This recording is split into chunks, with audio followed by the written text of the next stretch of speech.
Welcome back, guys. It's Tony with Urban Girl Scout Media, living the dream as always, and today we're going to talk about one of the big highlighted cards of the new Commander Legend set for Magic the Gathering. I'm talking about Opposition Agent.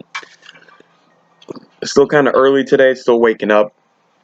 You might hear me burp a little bit. You might hear me drink some coffee. You're going to hear some birds in the background because it's November 8th at 8:30 in the morning. It's gorgeous out, and I'm just going to sit outside in my shorts and record some content. So let's talk about this card, Opposition Agent. It's 2 colorless and a black. It's a 3/2 human rogue creature with flash. And it has a couple of abilities on it that really set this card apart. You control your opponents while they're searching their libraries. While an opponent is searching their library, they exile each card they find. You may play those cards for as long as they remain exiled, and you may spend mana as though it were mana of any color to cast them.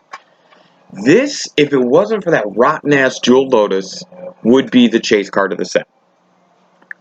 I know Scroll Rack, Staff of Domination, Mana Drain, there's some other, but this would be the new card that people would be chasing after.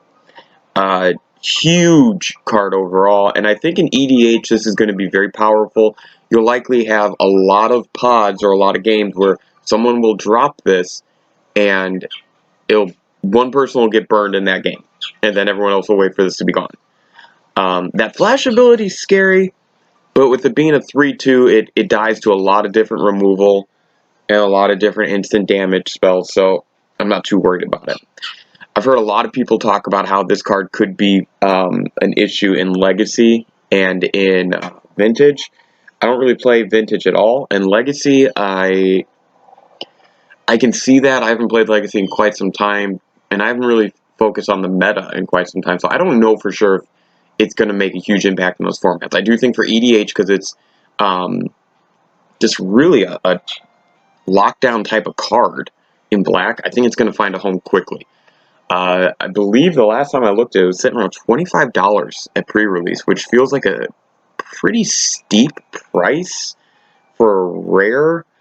But man, that non-legendary ability, I think, helps it out. Like, if this was a legendary creature, I think it would be a little bit cheaper to purchase, cash-wise. And this would have been a prime target for a legendary creature. Like, that would have been a really good one. But I don't think you want to make this a commander. Rather have this in the 99, of course. And I've heard a lot of people talk about how in Limited, because this is a set, this Commander Legends is a set that's meant to be drafted. A lot of people talk about how this card will be pretty decent in that. I don't know for sure, because I don't know how many search cards there are in the set. That's some damn good coffee. But I do know that overall, this card, even with its low toughness, I think because it has flash, that fucking rogue thing, man, good god.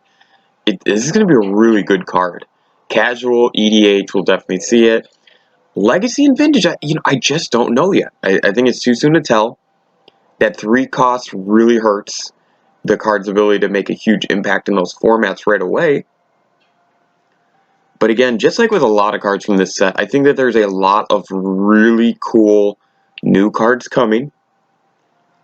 And, well, this is one of those that if you can get your hands on it early, I would. I think that it'll drop just a little bit, maybe $5 from where it's at right now. That $25 range, maybe down to $5 or $6 less. And then I think it's going to just shoot up. Once packs are opened, it has that little dip. I think this is going to just skyrocket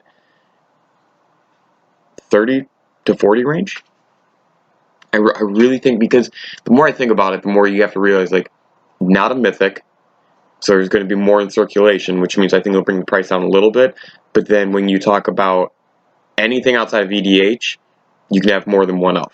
So I think that this is going to be a very popular card as I talk about this out loud. I don't know, maybe in the future I should be more prepared to do these. But, this is a card that I think if it wasn't for that blasted Jeweled Lotus, we would be stuck on this card. I think we would be absolutely stuck on this card. There's a lot of cards coming that have a higher price tag, or a few cards coming that have a little bit more attention than this one does, maybe, but This is one of those cards that I would really keep an eye on, and any format that it's playable in, now you have to consider if your opponent has 3 mana open, that this could come out if you're going to do a search. Good job, Wizards. That's authentic, not sarcastic. Thanks, guys.